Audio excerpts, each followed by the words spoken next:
नमस्कार, 7th class. बेटा आज हम पढ़ेंगे हिंदी व्याकरण। हिंदी व्याकरण का पार्ट 2, वर्ण विचार। ठीक है, अब देखो वर्ण क्या होते हैं। भाषा की वह छोटी से छोटी ध्वनि जिसके और टुकड़े नहीं किए जा सकते उसे हम वर्ण कहते हैं। इसके बाद आती है वर्णमाला। वर्णमाला होता है वर्णों का समूह। ठीक है, प्रत्येक भाषा के अपने कुछ निश्चित वर्ण होते हैं जिन्हें एक व्यवस्थित क्रम में लिखने पर वर्णमाला बनती है।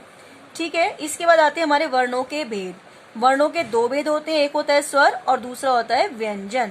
स्वर क्या होता है? जिन वर्णों के उच्चारण में किसी अन्य वर्ण की सहायता नहीं लेनी पड़ती उन्हें हम स्वर कहते हैं। और हिंदी भाषा में कुल 11 स्वर होते हैं। अ से लेके औ तक ये हमारे 11 स्वर होते हैं।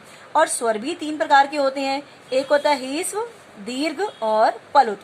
ह्रस्व स्वर क्या होता है? जिन स्वरों का उच्चारण करने में बहुत कम समय लगता है उन्हें हम ह्रस्व स्वर कहते हैं।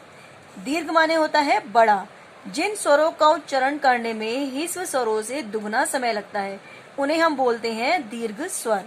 ठीक है, इसके बाद आता है पलुत स्वर। जिन स्वरों का उच्चारण करने में तिगुना समय लगता है उन्हें हम बोलते हैं पलुत स्वर। ठीक है, इसके बाद आती हैं हमारी स्वरों की मात्राएं। जैसे अ अनार से लेके औ से औरत तक ये हमारे स्वर हैं। और इसके बाद उसके नीचे इसकी मात्राएं दे रखी है। जैसे अ की कोई मात्रा नहीं होती, ये आ की मात्रा छोटी ई की, बड़ी ई की, छोटे ऊ की और बड़े ऊ की, ये सभी हमारी मात्राएं होती हैं। इसके बाद आता है अयोगवाह। अयोगवाह क्या होता है? हिंदी वर्णमाला में 3 ऐसे वर्ण होते हैं जो न तो स्वर होते हैं और न ही व्यंजन। इन्हें हम अयोगवाह कहते हैं। ये 3 प्रकार के होते हैं, एक अनुस्वार, अनुनासिक और विसर्ग। अनुस्वार होता है अंक की बिंदी। ठीक है, अंक की बिंदी वाले वर्ड कौन से होते हैं? जैसे हंस, चंचल, कंघा या अंगूर आदि। अनुनासिक बोलते हैं हम चंद्र बिंदी को, जैसे मान लो चांद, आंख, मुंह। ठीक है, ये होती है हमारी चंद्र बिंदी जिसे बोलते हैं अनुनासिक। अगला होता है विसर्ग। विसर्ग में आती है ये 2 बिंदियां जिसे हम बोलते हैं ह। ठीक है, जैसे पुनः, प्रातः, ये होते हैं हमारे विसर्ग। सेकेंड टॉपिक है हमारा व्यंजन। व्यंजन क्या होता है? जिन वर्णों के उच्चारण में स्वरों की सहायता ली जाती है उन्हें हम व्यंजन कहते हैं। और हिंदी भाषा में कुल 33 व्यंजन होते हैं, यानी क कबूतर से लेके ड ढक्कन तक ये हमारे 33 व्यंजन हैं। और व्यंजनों के भी 3 भेद होते हैं, एक स्पर्श व्यंजन, अंतस्थ व्यंजन और ऊष्म व्यंजन। स्पर्श व्यंजन क्या होता है? जिन व्यंजनों का उच्चारण करते समय जीभ मुख के विभिन्न स्थानों को स्पर्श करती है उन्हें स्पर्श व्यंजन कहते हैं। और ये संख्या में कितने होते हैं?